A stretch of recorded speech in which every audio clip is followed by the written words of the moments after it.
আসসালামু আলাইকুম সম্মানিত ভিউয়ার, সকলে কীরকম আছেন? আশা করি সকলে ভালো আছেন। তো ভিউয়ার্স, আজকে আমরা একটা প্রোগ্রামিং ভিডিও নিয়ে আসছি। জুকি ডাবল নিডল মেশিনের মডেল নাম্বার হচ্ছে LH3568A-7। এই মডেলের কিভাবে আপনারা পুলি অরিজিন বা পুলি স্টপ পজিশন করবেন তা আমি আজকে আপনাদেরকে দেখাবো। তো এখনই দেখতেছেন আমাদের মেশিনটা স্টপ করতেছি, কিন্তু স্টপ পজিশন নিচে থামতেছে। স্টপ পজিশন ঠিক নাই। তো স্টপ পজিশন ঠিক না হলে গেলে মেশিনের ট্রিমিংয়ের সমস্যা হবে, এবং নিডেল যখন দেখতেছেন উইপার কাজ করতেছে, নিডেলের সাথে বাঁচতেছে। তো এইটা কিভাবে আপনারা ঠিক করবেন তো তা আমি আজকে আপনাদেরকে দেখাবো। তো ভিউয়ার্স, এখন আমরা মনিটরের সামনে আসলাম। আসার পরে মনিটরের যে ABC বাটন এবং মাইনাস বাটন চেপে ধরে পাওয়ারটা অন করব, মেশিনের সুইচ অন করব। অন করার পরে এখানে দেখতেছেন মনিটরে শো করতেছে অরিজিন।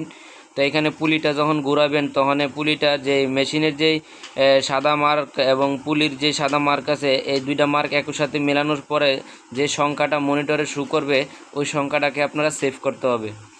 তো এখানে সেভ দিতে হবে। তো এখন দেখতেছেন আমরা এই সংখ্যাটা মিলালাম। মিলানোর পরে এখানে 14 আসছে। 14কে আপনারা প্লাস বাটন চেপে ধরে চাপ দিলে মেশিনটা সেভ হয়ে যাবে। তো এখন দেখতেছেন প্রোগ্রামটা সেভ হওয়ার পরে এখন দেখতেছেন আমার মেশিনে অরিজিন ঠিক আছে। তো এখানে এভাবে স্টপ পজিশনটা আপনারা ঠিক করে নেবেন। তো এভাবেও ঠিক করতে পারবেন, এবং মনিটরে যায় 120 স্টপ পজিশনটা ঠিক করে নিতে পারবেন। আসসালামু আলাইকুম সম্মানিত ভিউ।